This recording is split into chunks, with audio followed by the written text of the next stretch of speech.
Hi, Janice. Hi, Anthony. Today, let's talk about never do anything you don't want to do. I So like it. I'm personally not quite at never yet, but I'm really working hard to get there on an everyday basis. I'm shedding things. And each day that I get closer to never doing things that I don't want to do, I actually can feel healthier and happier. And yeah, I'll say it, younger and more energetic. Okay. So if those are feelings that you think you would enjoy and that you like more of, healthier, happier, younger, and more energetic, let's talk today about how saying no can help. Oh, I like this topic, and I personally need to work on it, so I'm going to be taking notes. Today, we're going to discuss why we do things we don't want to do, the energy drain, resentment, the opportunity cost, and then how to change your philosophy. And lastly, I will talk about there's one big important exception to this philosophy of never doing anything you don't want to do. So don't forget, Anthony writes books. They're pretty cool, and topics are coming out all the time. So stay in the know and go to anthonyspark.com/join to sign up so you can get notifications of new books coming out. May even land a free one. Cool. Janice, why don't you get us started? Okay, so why we do things that we shouldn't. Well, sounds simple. Wouldn't it be Go more ahead. why we do things that we don't want to do? Right. That's a good way to put it. Let's start that again. Rewind. Why we do things that we don't want to do. It's simple. We think that we should, right? We think that we should. We think we have to. And then we also maybe confuse busy with productive. So, Janice, where do you think those shoulds come from? Oh, geez. I mean, keeping up with the Joneses, you think you should, and it's that constant pressure of, I have to, or if I don't, oh my goodness, right? Or maybe values that were passed on to you from your parents that come from maybe a prior generation that don't quite fit in today's day and age. That's another area, yeah? Correct. Very different, yes. But you do feel that pressure. I think social media, you look online, you're like, well, I should be doing that too, and I should be this, and I should be that, and should. But And have to kind of feels like it's in the same bucket with just different words. Like, I have to sign up my kids for 1 million extra curriculars, which is kind of another way of saying should, but why, right? right. What's the, busy with productive? Well, busy, okay, you're signing up for all this stuff, but is it really productive if they're exhausted at the end of the day and but you felt like you had to? So, All right, so that's kind of why, or, a quick overview of why we end up doing so many things that we really don't want to. So now let's go over the several reasons why you really should never do anything you don't want to. So number one is it's a huge energy drain. And not just while you're doing that dreaded activity. This is an important point. It actually takes you time to recover later. And I'll give you some examples. So I'm actually curious to find out if this is just me being super impacted by things I don't like to do or if this is a general sort of truth.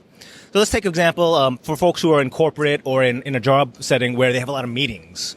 Right? A lot of people sort of gripe and write memes and talk about how meetings are soul draining and meetings suck and so forth. So if you're like me, it's not just the actual hour you spend in the meeting that drains your energy away, but for maybe a half hour or even 45 minutes after the meeting, you almost have to recover and get your life spirit back after having sat through that and maybe spend a half hour, doing something you enjoy, reading a comic or, watching a video. There's something that makes you happy again before you can get back to being productive. Does that sound true to you at all, Janice? Absolutely. And on the flip side of that, I feel like getting prepared for the meeting, oh my goodness, the stress that just comes with it, especially if it's not one you're excited about. It's so much. And then I think that's where my after comes from, where I'm exhausted because preparing mentally, physically, and everything else for that meeting, I'm done. Yeah. And it's not just meetings. I mean, that's one example. For the gentlemen out there, not to be sexist, but for the gentlemen out there, shopping can be a huge drain. Tagging along your spouse or whoever, and just walking around a mall or an outlet or whatever, it's not just tiring while you're doing it, but then when you get home and you finally, slump down in your chair and drop the bags, you probably need a good hour to recover from that ordeal. Yeah, because if it's not something you wanted to do and you felt it was something you should do, you're maybe not mentally completely with the program, and it's exhausting. And just a couple of other quick examples: social obligations, going to a dinner party, or even a family gathering that you don't really want to be at. Those things can really drain you. even after the fact. And the dread going up to it can also take away from your energy. And this one, a lot of parents will get. Gosh, I'm exposing myself here a little bit, but kids events, like taking your kids to all those events, other kids' birthday parties where you're just kind of mingling with other parents, and it's not always great. No, you should do it because they enjoy it, but you're right. It's exhausting that when you leave, you feel drained. And as much as I would like to go and you're with everybody, that's a good way to put it. It's exhausting, and afterwards you feel tired. Yeah, I want to, but right. I want to, and I know I should, and I have to, but it's not really maybe what I want to do. It can also lead to resentment, right? So if you endure whatever it is, and this is corporate, real life, if you do something that you real life, right? Not fake life, you could have that resentment. So even after you recover, you come home, you sit, you go for a while, and you're like, oh, I can't believe I had to do that. And now you start getting in your head a little bit, and you get a little more upset and maybe resent the person.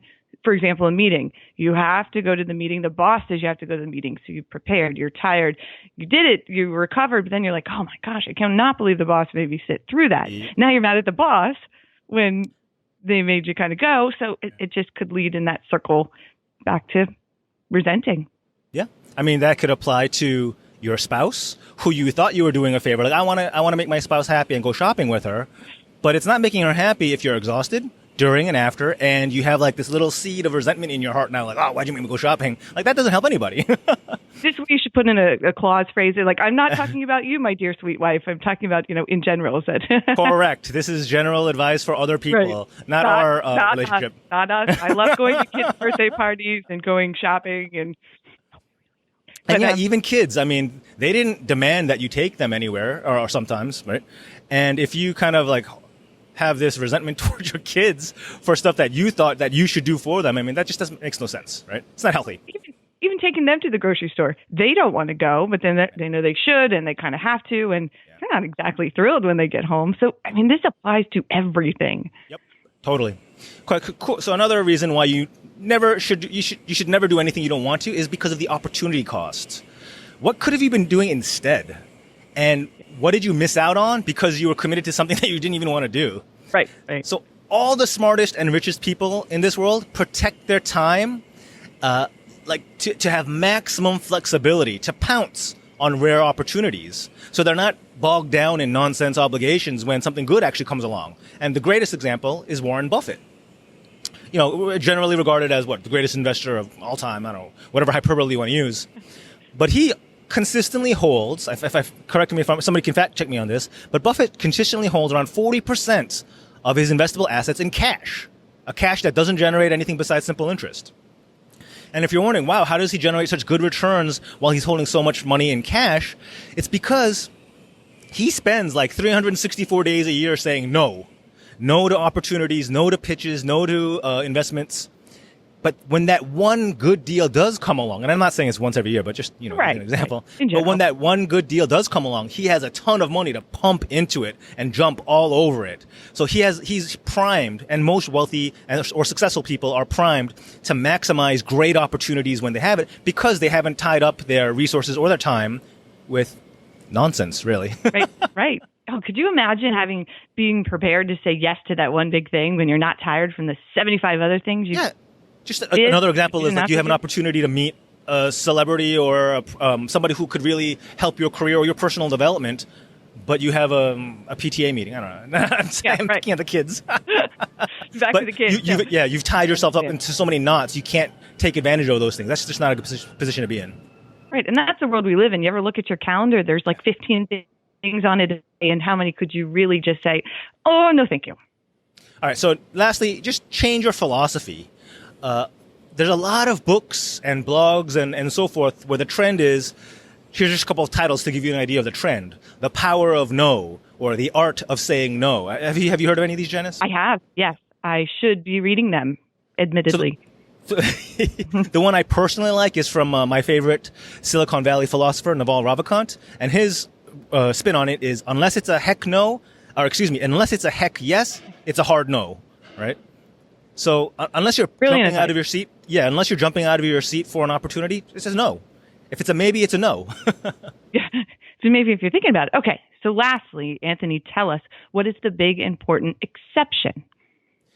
So this mindset or this approach to life only makes sense if you are in a healthy mental state, right? Because what if you are depressed and you literally don't want to do anything?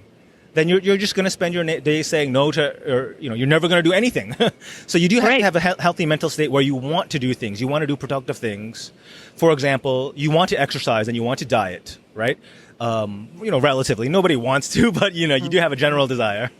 You should, but or at least some part of you wants to, help yourselves or help others, and you're not constantly being driven by shoulds or guilts or what have you, but rather your general internal, self-motivated desires. And if you don't have those, you might have you might be in a phase in life, we've all been through there, where you're not quite motivated to do anything. So just make sure you've corrected that before you take on the unless it's a heck yes, it's a no philosophy. Right. Definitely be in a good place. And that's a whole nother topic that's very important. Sure.